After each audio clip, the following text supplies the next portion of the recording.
اللہ اللہ اللہ اللہ۔ تمام تعریفیں، حمد اور ثنا اللہ تبارک و تعالی کے لیے۔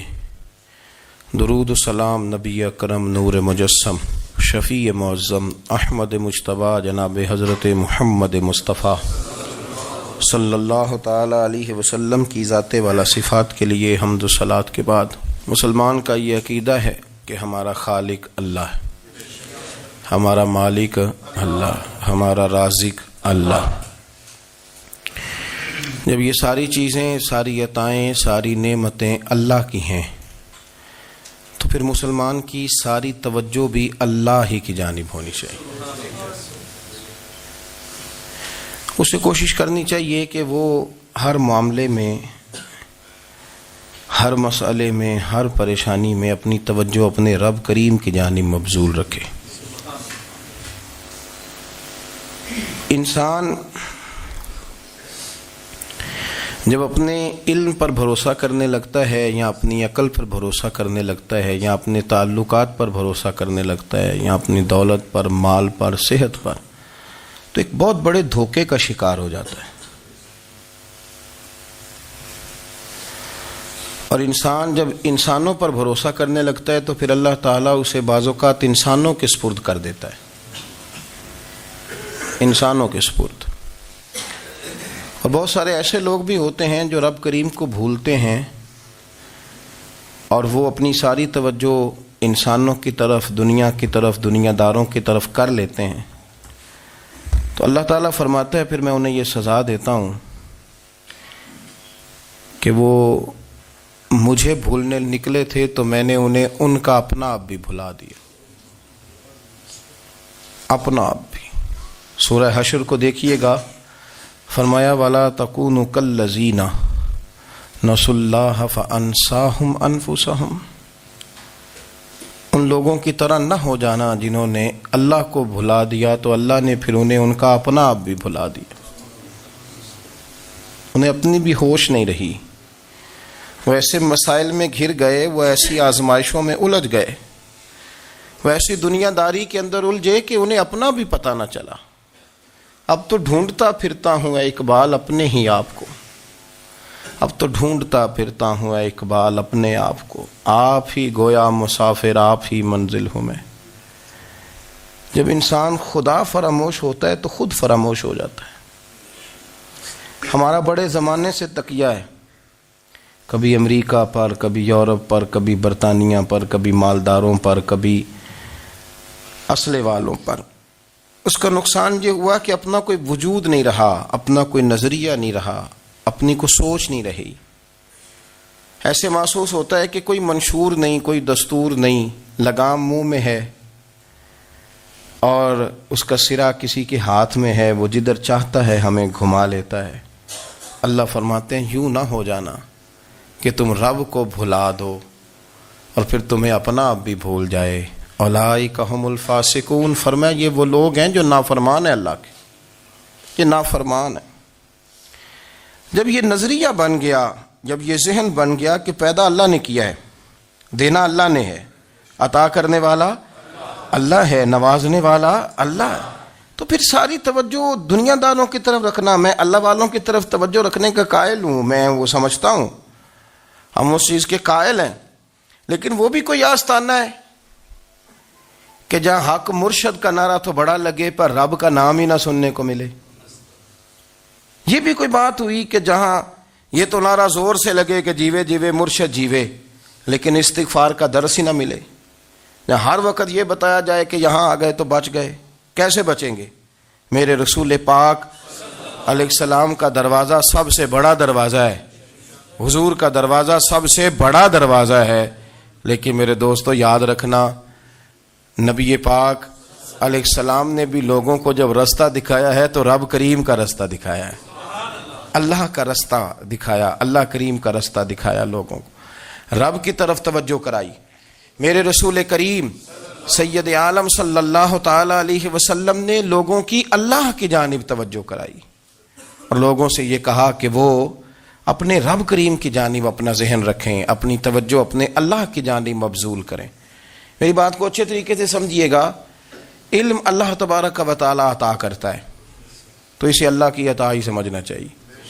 کچھ لوگوں کے پاس علم ہوتا ہے پر علم نافع نہیں ہوتا، وہ ٹامک ٹونیاں مارتے رہتے ہیں ساری زندگی۔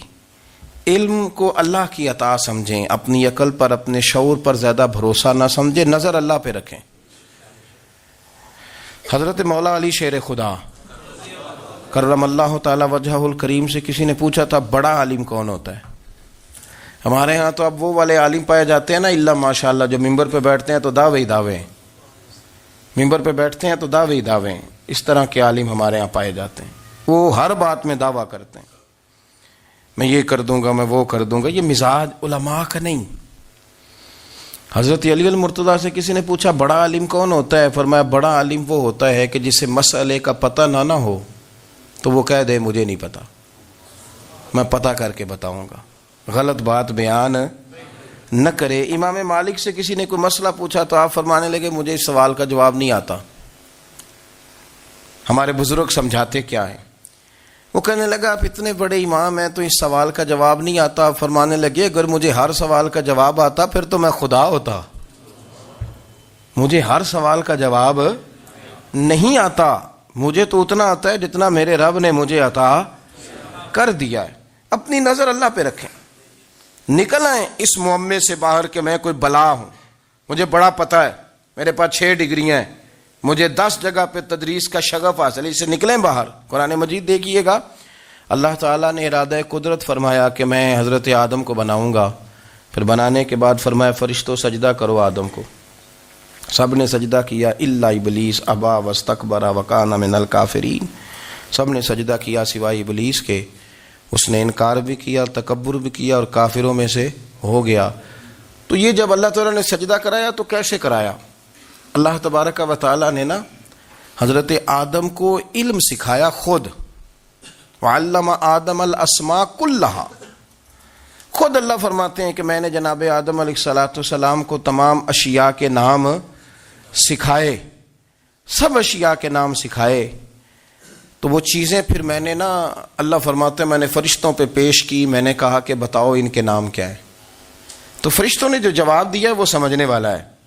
اللہ نے چونکہ خود علم سکھایا تھا حضرت آدم کو، جناب آدم سکھایا تھا، لیکن فرشتوں کو نہیں سکھایا تھا۔ تو اللہ کریم نے فرمایا فرشتوں اب یہ بتاؤ ان چیزوں کے نام کیا ہیں، تو فرشتے کیا کہتے ہیں؟ فرشتے عرض کرتے ہیں قالوا سبحانک لا علم لنا۔ آپ کبھی یقین کریں اس چیز کی لذت لیں تو مزہ آ جائے۔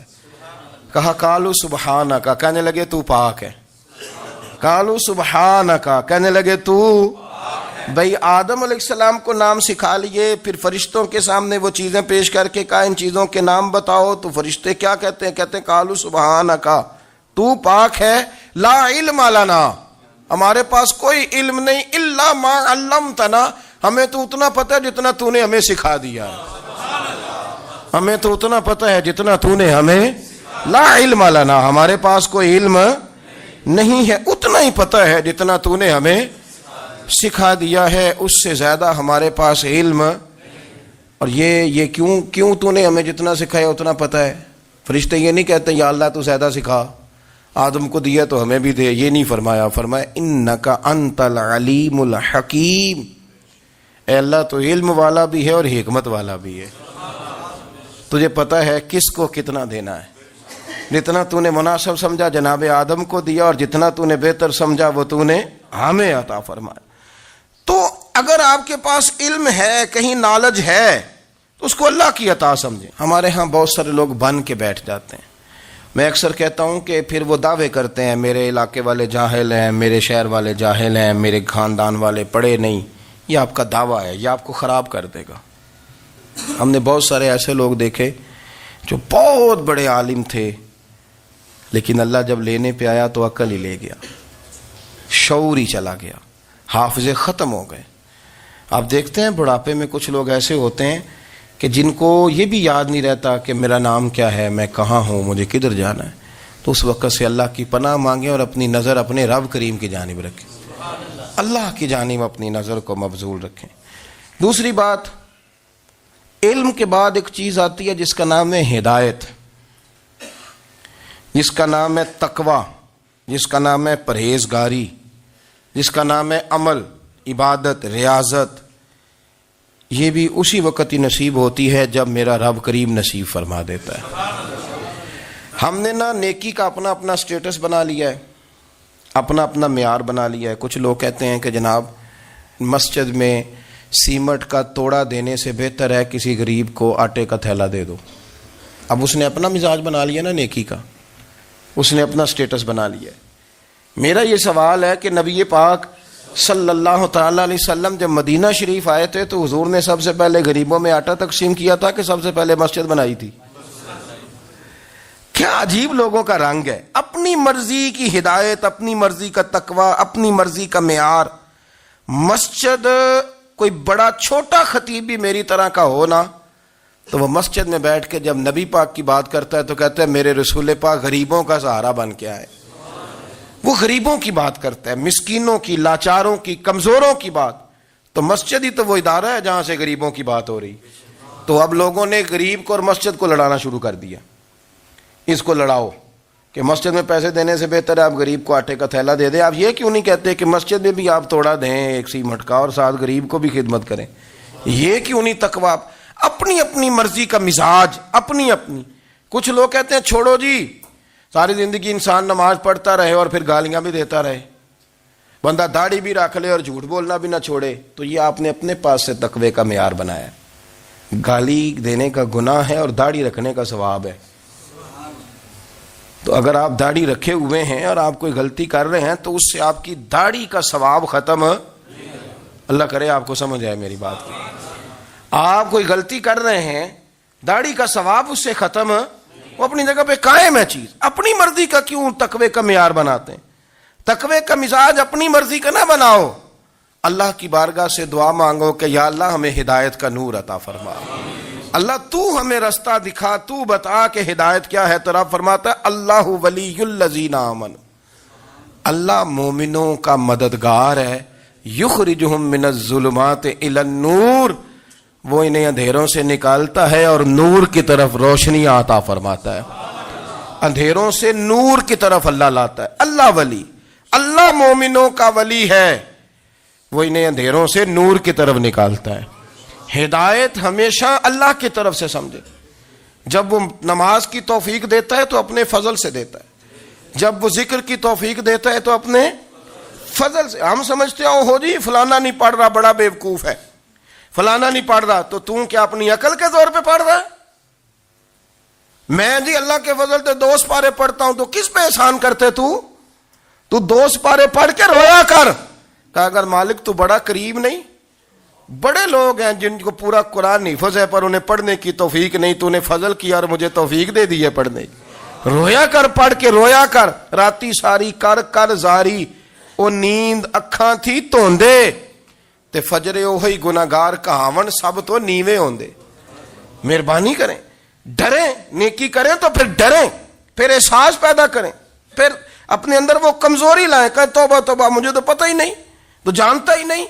حضرت سیدنا امام اعظم ابو حنیفہ رحمۃ اللہ تعالی علیہ کے ساتھ ایک شخص کہتا میں نے نماز پڑھی، تو عشاء کی نماز تھی۔ یہ جو لوگ بڑے ہوتے ہیں نا،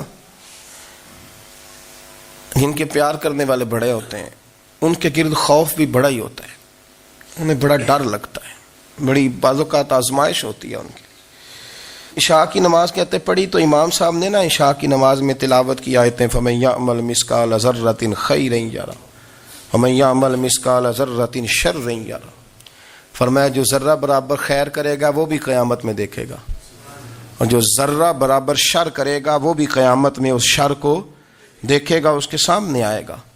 تو وہ شخص کہتا ہے کہ سارے لوگ نماز پڑھ کے چلے گئے تو امام صاحب رحمۃ اللہ علیہ نے اپنی داڑھی پکڑی، رو رہے ہیں، کہتے ہیں وہ ذرہ برابر نیکی کا بدلہ دینے والے، وہ ذرہ برابر شر پہ سزا دینے والے میری سفید داڑھی کو دیکھ، مالک میرے ذرے ذرے سامنے نہ لانا، لوگ تو میری بڑی قدر کرتے ہیں دنیا، میں تو بڑا پہچانا جاتا ہوں، لوگ تو میری راہوں میں پھول لیے کھڑے ہوتے ہیں، مجھے بڑا نوازتے ہیں، قیامت میں رسوا نہ کر دینا، میرے لیے مشکل ہو جائے گی۔ وہ کہتے ہیں میں نے امام صاحب کا درد دیکھا، مجھے کوئی کام تھا تو میں چلا گیا، میں نے کہا کہ وہ اس وقت اللہ کے حضور حاضر ہیں تو میں دوبارہ آؤں گا. کہتے میں تہجد کا وقت آیا تو امام صاحب وہیں بیٹھے تھے اور ان کی داڑھی آنسوؤں سے بھری ہوئی تھی اور زور سے داڑھی پکڑی ہوئی. کہنے لگے مالک رسوا نہ کر دیں, قیامت میں رسوا نہ کر دیں. یار جو ہدایت یافتہ لوگ تھے وہ تو ڈرے ہوئے تھے, وہ تو سہمے ہوئے تھے. وہ تو کہتے تھے یہ اس کا فضل نہیں, اس نے بلا لیا, یہ اس کا کرم نہیں. حضرت باعزید بستامی کسی کافر کو دیکھتے تو رو پڑتے, کہتے مالک تو کتنا قریب ہے, یہ بے ایمان رہ گیا, تو نے اپنے فضل سے مجھے اپنے نبی کا غلام بنا لیا. وہ رو پڑتے. یہاں تو لوگوں کا دعویٰ ہی بڑا ہے.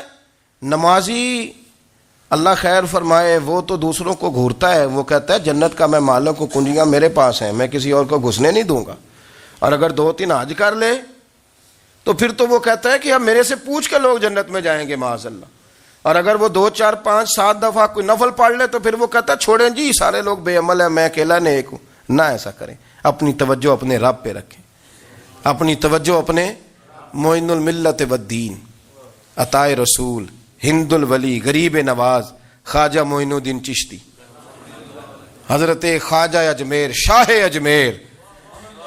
شاہ اجمیر, والی ہندوستان.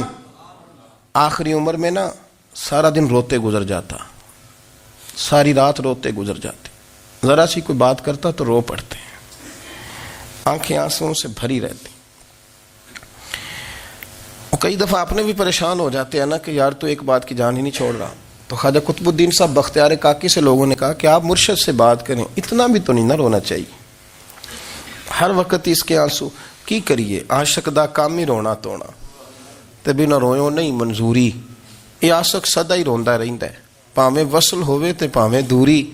ہر وقت رونے کا کیا مطلب ہے؟ تو خواجہ قطب صاحب کہتے ہیں میں قریب گیا تو میں نے پیر دبائے, میں نے کہا سونیا لوگ تو کچھ بھی نہیں کرتے, تو نے تو کمال کر دیا. 90 لاکھ آدمی مسلمان کر دیا, دنیا کچھ نہیں کرتی. تو نے 50 سال ساری رات مصلے پہ بیٹھ کے رب راضی کیا. تو شہزادہ تھا, حضور کی اولاد تھا, لیکن معین الدین تیرا ایک پلاٹ بھی نہیں. تو نے طالب علم پالے, انہیں غریبوں کو دیا, تو نے نوازا, کوئی شے نہیں تیرے پاس, ہر چیز تو نے. ساری رات روتے ہو, سارا دن روتے ہو. تو خواجہ قطب الدین صاحب کہتے ہیں میں نے جب عرض کیا تو خواجہ صاحب مجھے گلے لگا لیا, چیخ مار کے روئے. کہنے لگے قطب الدین پتر داڑھی سفید ہو گئی, جانے کا وقت آ گیا. جو تو نے نیکیاں گنوائی ہیں وہ ہیں صحیح میرے پاس, پر یار کی بارگاہ میں پیش کرنے کے قابل ایک بھی نہیں. تو بارگاہ تو دیکھ کتنی بڑی ہے, رسول کریم کی بارگاہ میں پیش کرنے کے قابل ان میں سے ایک بھی نہیں. تو آستانہ دیکھ کتنا بڑا ہے, کیا پیش کروں گا, کیا عرض کروں گا حضور کی بارگاہ میں, کس طرح. وہ یار جو بڑے تھے وہ تو ڈرے ہوئے تھے, سہمے ہوئے تھے, وہ تو بڑی آزمائش میں تھے. لیکن میرا اور آپ کا رٹا 2 نمازیں پڑھ کے 6 نمازوں کا دعویٰ کرنا اور لمبی چوڑی کہانیاں بنانا اور اپنے منہ سے اپنی تعریفیں کرنا, اس سے تھوڑا باہر آئیں. رزق بھی میرا اللہ ہی دیتا ہے, علم بھی اللہ دیتا ہے, رزق بھی. بڑے بڑے فقیروں کو مالدار ہوتے دیکھا, بڑے بڑے مالداروں کو فقیر ہوتے دیکھا. بڑے بڑے, میرے ایک بڑا سخی قسم کا سجن ہے, بڑا پیارا ہے, میں اسے سخی مانتا ہوں. میں نے اپنی پریشانیوں کے دنوں میں بھی اس شخص کو سخی دیکھا. ایک دن رات کو مجھے ٹیلی فون کر کے کہنے لگا کدھر ہو؟ میں نے کہا میں گھر ہوں. نہیں اکثر سفر میں ہوتے ہو نا؟ میں نے کہا طبیعت کیسی ہے؟ ٹھیک ہے, بس حال چال پوچھنا تھا. میں نے سمجھائی, میں نے کہا یار یہ کوئی مسئلہ ہے, ورنہ رات کے 2 بجے کوئی حال پوچھنے کو فون تو نہیں نہ کرتا, کوئی مطلب ایسا تو مسئلہ نہیں نا. تو میں نے بیک کال کی, میں نے کہا یار میری بات سن, مسئلہ کیا؟ کہ نہیں کچھ نہیں دل کر رہا تھا. میں نے کہا میری گل سن, رہے ہیں اسی 4-5 سال کٹھے, میں تین جاننا, اصل بات کر. کہنے لگا مکان بھی بڑا ہے, سارا کچھ ٹھیک ہے, پر وہ بڑا ہی بے نیاز ہے. کچھ حالات اس قسم کے آ گئے ہیں کہ لوگوں کو بتاؤں بھی تو لوگ ماننے کو تیار نہیں. زیادہ نہیں, مجھے نا تھوڑے سے پیسوں کی ضرورت ہے, کوئی 15-20 ہزار اگر مل جائیں میری ضرورت. آپ یقین کریں میں روتا رہا ساری رات. میں نے کہا مہربانہ تیرا کس طرح کریں گے, اس سے لے کے زمانہ استعمال کرتا تھا, پر بے پرواہی ویخ نہ سجڑ دی, جتھے کسے دی پیش نہ جاوے انہیں تاجاں والے در در رولے تے منگتے ہیں تخت بٹھاوے. سجنا کسے نو کارا مل دئی کوئی کعبے خالی آوے. واللہ خیر الرازقین، وہ کہتے تو دائیں بائیں نہ جا، رزق تو تجھے میں دوں گا، میں ہوں بہتر رزق دینے والا. بڑے بڑے بادشاہ، بڑے بڑے شہنشاہ، بڑے بڑے لوگ، ہاتھوں میں کاسے، فقیریاں. ام ربیعہ کہا کرتی تھیں، بڑی نیک اور صالح خاتون تھیں. وہ کہتی ہیں کہ میں نا بڑے امیر آدمی کی بیوی تھی، اپنے شوہر کے ساتھ چھت پہ بیٹھی تھی تو نیچے فقیر مانگنے والا آیا. اس نے بڑے درد سے صدا کی تو میں نے اپنے شوہر سے کہا کچھ دے دیں. کہا دفع کر، ان لوگوں نے دھندا بنایا ہوا ہے. کہتی میں میکے سے بھی بڑا مال لے کے آئی تھی، میرے ماں باپ بڑے امیر تھے تو میں نے نا چوری اپنے خامہ سے نظر بچا کے باتھ روم جانے کے بہانے گئی اور نیچے جا کے 5 دینار میں نے اس فقیر کی ہتھیلی پہ رکھے. کہتے اس نے 5 دینار دیکھے، پھر میری طرف دیکھا تو میں نے اس کی آنکھوں میں آنسو چمکتے دیکھے. کہنے لگے بی بی رب تیرا بھلا کرے، میں 3 دنوں کا بھوکا ہوں. کہ وہ چلا گیا. میں گھر آ گئی، جب باہر آئی تو میرا شوہر کہنے لگا تو اتنی اب اتنی تو تیز ہو گئی ہے اور تو اتنی خود مختار ہو گئی ہے، میرے بغیر پوچھے مال خرچ کرے گی، جا تجھے 3 طلاقیں. کہتی میں بالدار اور وزادار باپ کی بیٹی تھی، طلاق لے کے گھر آئی تو میرا باپ ٹوٹ گیا، چارپائی پہ چلا گیا. اوہو یہ کیا بن گیا. کہتی بڑی تکلیف رہی. 1-2 سال کے بعد میرے ابا نے میری شادی کر دی. اب جس شوہر کے پاس گئی وہ بڑا نیک تھا، پرہیزگار تھا، اللہ نے بہترین صلہ دیا. کہتی چھت پہ بیٹھی تھی، دروازے پہ فقیر آیا تو میں نے شوہر سے کہا کچھ دے دوں. کہنے لگا 5 نہ دینا، 15 دینا، 20 دینا، میں فقیر ہوں، میں نے فقر سے دولت دیکھی ہے، اسے خالی نہ لوٹانا. کہتی ہے کہ میں نیچے گئی اور جب میں نے اس کی طرف دینار بڑھائے تو میری چیخ نکلی، پیسے پھینک کے میں بے ہوش ہو کے گری. میرا شوہر نے آ کے اٹھایا، اندر لے گیا، پانی منہ پہ چھڑکا. کہنے لگا تجھے کیا ہوا؟ کہنے لگی یہ جو مانگنے آیا یہ میرا پہلا شوہر تھا، وہی تھا جو کہتا تھا کہ تو 5 دینار دے آئیے، جا تجھے 3 طلاقیں. پڑھو نا حدیث پاک. میرے نبی پاک علیہ السلام نے فرمایا ایک بندہ گنجا تھا. گنجا کوئی ترتیب آگے پیچھے ہو جائے تو مفہوم کے لحاظ سے، لیکن میں مفہوم اس کا واضح کرتا ہوں. ایک گنجا تھا، کوئی شے نہیں تھی، سر پہ بال بھی نہیں تھے، رویا کرتا تھا. اللہ تعالیٰ نے فرشتے کو بھیجا، تجھے کیا چاہیے؟ تو کہنے لگا بال آ جائیں اور تھوڑا مال آ جائے. فرشتے نے ہاتھ پھیرا تو بال بھی آ گئے تو بکریاں بھی آ گئیں، لائنیں لگ گئیں، مال ہی مال ہو گئے. دوسرے کے پاس گیا، وہ کوڑا تھا. اس کو جا کے کہا کیا چاہیے؟ کہنے لگا شفا ہو جائے اور کچھ اللہ تعالیٰ آسانی کر دے. شفا بھی ہو گئی، گائیں بھی دے دی، بھینسیں بھی دے دی، مال ہی مال ہو گئے. پھر ایک کے پاس گیا، وہ اندھا تھا، تجھے کیا چاہیے؟ اس نے کہا آنکھیں مل جائیں اور کچھ ساتھ اللہ مال دے دے. اونٹ ہی اونٹ ہو گئے. جب بڑا نواز دیا تو پھر مالک نے امتحان لینے کا ارادہ کیا. یاری تیری سونا ہے پر آزمائشاں بھی تیریاں اگ. آزمائشاں تیریاں، صحیح کہہ رہا ہوں، آزمائشاں تیریاں، یاری تیری سونا ہے پر آزمائشاں تیریاں. اے سونا پرکھیا جامدائی پہلو نہ لگاں دے لگ. اللہ نے فرمایا آزمائش کرو. سب سے پہلے گنجے کے پاس آئے، اسے کہا اللہ کے رستے میں کچھ دے. کہنے لگا میرے خرچے ہی بڑے. دیکھو تو صحیح کتنی مشکل میں وقت گزارتا ہوں، حال ہی کوئی نہیں. تو اس نے کہا میں نے تو سنا ہے تو گنجا اور بھوکا ننگا تھا. کہنے لگا میں تو جدی پشتی رئیس اعظم ہوں، تجھے کس پاگل نے کہا ہے بھاگ جا؟ اس نے کہا اچھا جیسے تو تھا ویسے ہی ہو جائے. کھیت کھلیان اجڑ گئے، پھر سے گنجا ہو گیا. حضور علیہ السلام فرمانے لگے. پھر وہ اس کے پاس گیا جو کوڑا تھا، اسے کہا کچھ دے. کہنے لگا خرچے ہی بڑے. اب پوچھ لیں کسی امیر آدمی سے، کہے گا چکی کے نیچے ہاتھ ہے میرا، میرے سے زیادہ تو اب پریشان بندہ ہی کوئی نہیں. کیا بتاؤں آپ کو، اتنا ٹیکس ہے، اتنا جرمانہ ہے، فلانی شے، بڑا کچھ گنواتے ہیں لوگ. اس نے کہا میں نے تو سنا تو پہلے کوڑا تھا. اس نے کہا جا دوڑ جا، میں تو رئیس اعظم ہوں، دادا بھی پردادا بھی اور ساری نسل ہی. اس نے کہا اچھا جیسے تو تھا ویسے ہی ہو جائے. پھر وہ گیا اندھے کے پاس اور جا کے کہا اللہ کے نام پہ کچھ دے. تو کہنے لگا رب کے نام پہ؟ یہ کھڑے ہیں اونٹ، جتنے تیرے دل کرے لے دا. اس نے کہا کیا معنی اس بات کا؟ کہنے لگا یار تجھے کیا بتاؤں، میں تو اندھا تھا، میں نے تو کبھی دنیا دیکھی نہیں تھی، پھر اس کریم نے فضل کیا تو مجھے بڑا کچھ دکھایا. میں کیا بتاؤں, میرا دل کر رہا ہے کہہ دوں کہ پھر اس نے کعبہ دکھایا, پھر اس نے روضہ رسول دکھایا,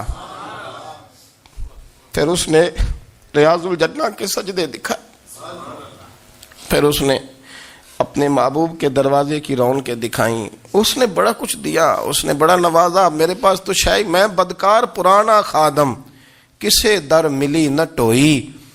واصف یار نے نظر جو کی تھی پھر واصف ہی ہوئی.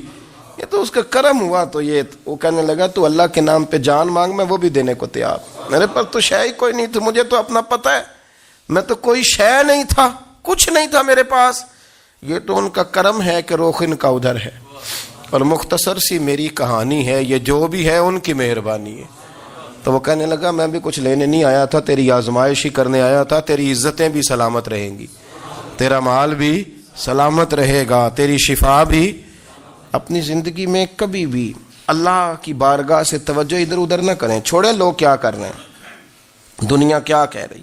کبھی بھی اپنی توجہ دائیں. ہمارا یہ مسئلہ بن گیا کہ ہماری سیاست ہے, ہماری دنیا داری ہے, ہم بندوں کو راضی کرنا چاہتے ہیں. ہم دیکھتے ہیں کون کس طرح, اور آپ یقین کریں آپ تھک جائیں گے, بندے راضی نہیں ہوں گے, وہ نہیں راضی ہوتے. آپ ان کو منا کے لائیں گے تو ادھر والے نکل جائیں گے, ادھر کو منائیں گے تو ادھر والے نکل جائیں گے. اس چکر سے باہر آئیں, اس رب کو راضی کریں جو فرماتا ہے ان الذین آمنوا وعملوا الصالحات سیجعل لهم الرحمن ودا. فرمایا تو ایمان لانے کے بعد نیک عمل کر, میں لوگوں کے دلوں میں تیری محبت پیدا کر دوں. رحمان لوگوں کے دلوں میں محبت ڈال دے گا. اللہ لوگوں کے دلوں میں. اپنی نظر ہمیشہ اپنے رب پہ رکھیں. اتنی لمبی چوڑی دنیا داروں سے امیدیں نہ وابستہ کریں. میں نے دیکھا ہے لوگ کاسا لیسی کرتے ہیں, کبھی اس کے دروازے پہ کبھی اس کے دروازے پہ. ان چکروں سے باہر آئیں اور اپنے رب کی بارگاہ کی طرف توجہ کریں. استغفار شوق سے پڑھا کریں. اور اکیلے میں نا, اکیلے میں حضرت رئیس المتکلمین مولانا نقی علی خان صاحب رحمۃ اللہ نے لکھا ہے کہ فرعون 500 سال حکومت کر گیا. یہاں تو 5 سال کی حکومت کی پیر لڑکھڑاتے ہیں, 500 سال. فرماتے اصل وجہ یہ تھی کہ دنیا جب سو جاتی تھی نا تو اوپر چادر لے کے تو مصلے پہ بیٹھ جاتا تھا اور ہاتھ باندھ کے کہتا تھا رب تو ہی ہے, میرا پردہ نہ کھولنا, مالک تو ہی ہے, کرم نوازی کرنا, میری پکڑ نہ کرنا. وہ بے ایمان ہو کے اگر 500 سال ہاتھ باندھے تو گزارا کر لیتا ہے, تو ایماندار ہے. پر مسئلہ یہ ہے کہ تو رات کو بکل مار کے ہاتھ نہیں نہ باندھتا, تو منت نہیں کرتا, تو استغفار نہیں کرتا. توبہ کریں تو بچے رہیں. وہ اتنی لمبی حکومت کر گیا چونکہ رات کو کہتا تھا مالک رب تو ہی ہے, لیکن مہربانی فرما, میری پکڑ نہ فرما, تو اللہ نے تو اس کو مہلت دے دی.